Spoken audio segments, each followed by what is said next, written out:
Revelações sobre o passado, os objetivos do Fuzimaki e o encontro entre Tamba e Tsutsumi. Hoje eu trago a narração do capítulo 19 e 20 de Garouden. Mas antes da narração, eu quero avisar a vocês que eu criei o clube de membros do canal. São 2 níveis com diversos benefícios em ambos. Então, se algum de vocês quiserem apoiar o canal e tiverem condições financeiras para isso, considere se tornar membro. E sem mais delongas, vamos para o vídeo. Izumi fala pro Tamba que ele já devia ter ouvido falar daquele cara, onde diz que ele é terceiro Dan faixa preta Rokushinkai e que seu nome é Tsutsumi Joei. Tamba e Tsutsumi se encaravam. Em seguida, Tsutsumi falava que era um prazer conhecê-lo. Tamba olhava bem sério e se lembrava de quando ele viu Tsutsumi derrotando aqueles Yakuzas. Izumi iria apresentar o Tamba, mas Tsutsumi interrompia e perguntava se aquele era o Tamba Bushishi. Tamba e Izumi ficavam surpresos. Izumi perguntava pro Tsutsumi se ele já o conhecia e Tsutsumi falava que eles já tinham se conhecido antes. Tamba achava aquilo interessante e falava que então o Tsutsumi sabia que ele estava lá assistindo.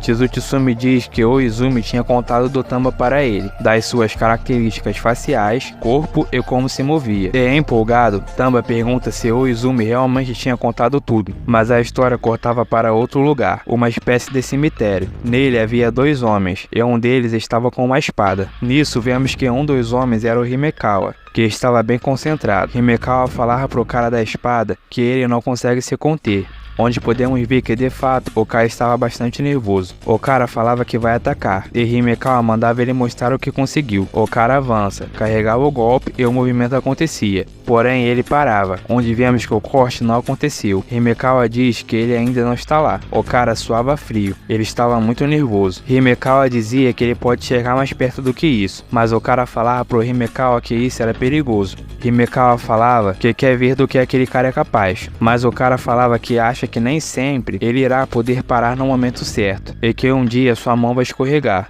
Mas o Himekawa falava pro cara que ele não sabe quando, então tá tudo bem. O cara se surpreende com aquilo, mas Himekawa falava para eles não perderem mais tempo e que a próxima parte do corpo iria ser o pescoço. O cara ficava muito nervoso, pois o pescoço era um ponto vital, mas Himekawa gritava e mandava ele fazer isso rápido. O cara preparava a espada e ficava em posição, porém ele estava tremendo muito. O cara fala que é responsabilidade demais para ele, mas Himekawa dizia que os covardes sempre encontram as melhores desculpas. O cara não gostava do que ouvia, ele corria na direção do Himekawa e com raiva atacava. Só que de repente ele era acertado por uma pedra e isso o distraía, mas não o impedia de acertar o Himekawa. O cara ficava ainda mais nervoso, pois não tinha conseguido parar o ataque. O cara abria os olhos e ficava surpreso, pois ele não tinha acertado o Himekawa. Himekawa falava para o cara que é justamente porque às vezes sua mão escorrega como hoje que estes exercícios têm um significado. O cara pergunta se o Himekawa estava bem e Himekawa falava que ele deveria estar se perguntando como não tinha conseguido cortá-lo, mesmo que sua mão tenha escorregado.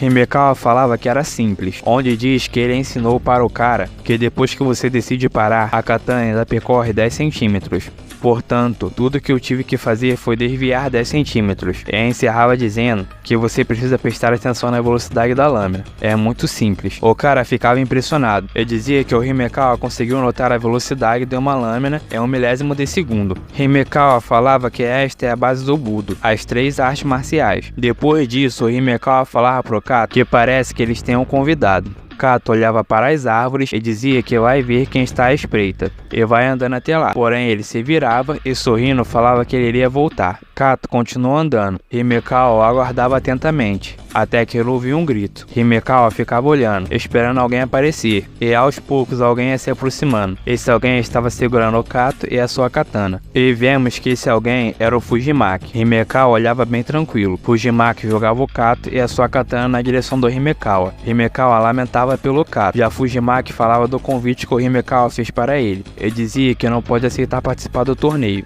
Himekawa perguntava por que não, e Fuzimaki dizia que ele é um fugitivo e que muitas pessoas estarão lá. Fuzimaki começava a falar o que aconteceu para ele se tornar um fugitivo. Ele dizia que isso foi há 6 anos. Nesse momento vemos um flashback da época, onde é mostrado uma faca, uma mulher e um homem. O pior tinha acontecido, uma garota foi abusada. O cara falava que não tinha nenhum item de valor para roubar ali. Vemos que a garota era Saeko. O desgraçado falava que graças a ela ele tinha gostado da visita e que se eles se encontrassem novamente provavelmente ele iria ser melhor do que hoje. Só que nesse momento alguém chegava ali, e isso assustava o cara, que gritando perguntava quem diabos ele era. Aquele era o Fujimaki, que ficava extremamente furioso ao ver aquela terrível cena. Saeko gritava pelo Fujimaki. O cara avançava para esfaqueá-lo, mas Fujimaki conseguia segurar a faca, agarrar o cara, o erguer e aplicar uma queda que afundava a cabeça do cara no chão. Saeko tremia. O cara teve a sua cabeça esmagada. Fujimaki olhava com ódio. O cara estava morto. Saeko ficava muito nervosa. Ela tentava chamar o Fujimaki, mas acabava se urinando. E chorando, Saeko gritava o nome do Fujimaki, mas o mesmo fugia dali, pois se ficasse, ele iria ser preso. E após contar isso para o Himekawa, Himekawa falava que depois disso, o Fujimaki ficou se escondendo durante 6 anos. Himekawa pergunta pro Fujimaki se ele sabia que o seu sensei, Izumi Soichiro, tinha sido derrotado pelo Tambabushi, e se ele voltou para vingá-lo. Fujimaki falava que realmente não, mas era mais ou menos isso. E fala que primeiro seria o Himekawa, depois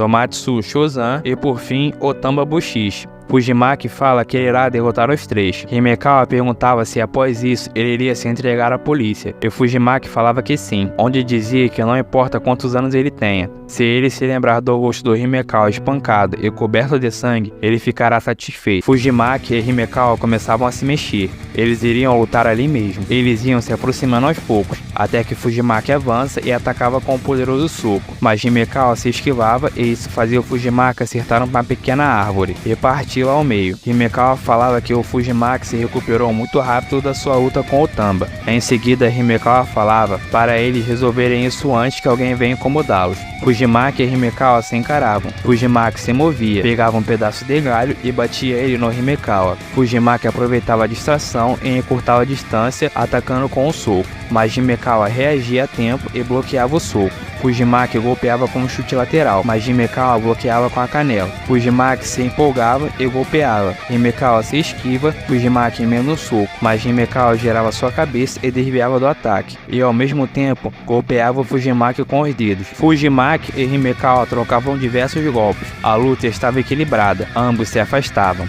O supercílio do Fujimaki sangrava, e o Himekawa estava com uma ferida no peito. Fujimaki falava que o Himekawa era legal. Já Himekawa perguntava por que o Fujimaki não estava usando o Kazura Waza. Kazura Waza são técnicas de luta agarrada no estilo Takemiya. Fujimaki achava aquilo interessante. Ele fala que já que o Himekawa pedia, isso iria ser um prazer. Fujimaki abaixava as mãos e começava a se mover. Fujimaki iria mudar o nível daquela luta. Só que alguém falava o nome do Kato, e isso fazia eles pararem. Fujimaki olhava para trás e vemos que era Saeko que tinha chegado ali. Saeko fala que veio discutir algo com o Himekawa. Himekawa dizia para Saeko que não era para ela ir quando ele estivesse ocupado. Saeko falava para o Himekawa que ele não precisava parar e que ele provavelmente vencerá. Fujimaki não gostava de ouvir aquilo. Himekawa falava que aquilo não era uma briga que poderia ser interrompida ou iniciada porque uma garota quis. Em seguida, Himekawa falava para o Fujimaki para eles adiarem isso por alguns dias. Saeko olhava para o Fujimaki e o mesmo a encarava. Depois ele olhava para o Himekawa e dizia que da próxima vez não haverá interrupções e que será só eles dois. Himekawa compreende e Fujimaki vai embora dali. No dojo do Izumi, o mesmo perguntava o que o Tamba estava dizendo. E Tamba falava que não era nada fora do comum e que ele só gostaria de ter uma partida com o Tsutsumi. Tsutsumi ficava calado. Tamba olhava para o Tsutsumi e dizia que ele não parece ter nenhum problema com isso. Izumi chamava o Tamba, mas sorrindo, Tamba pergunta para o Tsutsumi se eles iriam se divertir. E assim se encerrava este capítulo. Galera, nesses 2 capítulos deu pra gente ver muita coisa interessante. A primeira delas é o nível técnico do Himekawa, a habilidade dele de calcular a distância para se esquivar do corte, e a sua percepção para perceber que o Fujimaki estava próximo, mostra que ele não é qualquer um. Também foi bem interessante saber mais do Fujimaki. Ver ele falando mais do seu passado e dos seus objetivos aumentou bem mais o seu desenvolvimento. Fora que quando eu vi aquele flashback pela primeira vez, eu logo pensei que era o Yujiro Hama. Ver como o Itagaki desenhou vários personagens de forma parecida é bem legal. Nesse mesmo flashback também deu para ver que o Fujimaki não tem só técnica, ele também tem bastante força, conseguindo destruir a cabeça daquele cara com um único ataque. Com essa luta que o Fujimaki fez com o Himekawa, Fujimaki mostrou que ele está evoluindo na luta em pé e que ele está se tornando ainda mais forte. Já o Tamba está mais do que determinado a enfrentar o Tsutsumi. A luta entre eles irá ser brutal e com certeza ninguém sairá ileso. Curta esse vídeo caso tenha gostado e se inscreva no canal para acompanhar os próximos capítulos. Obrigado pela sua companhia e até o próximo vídeo.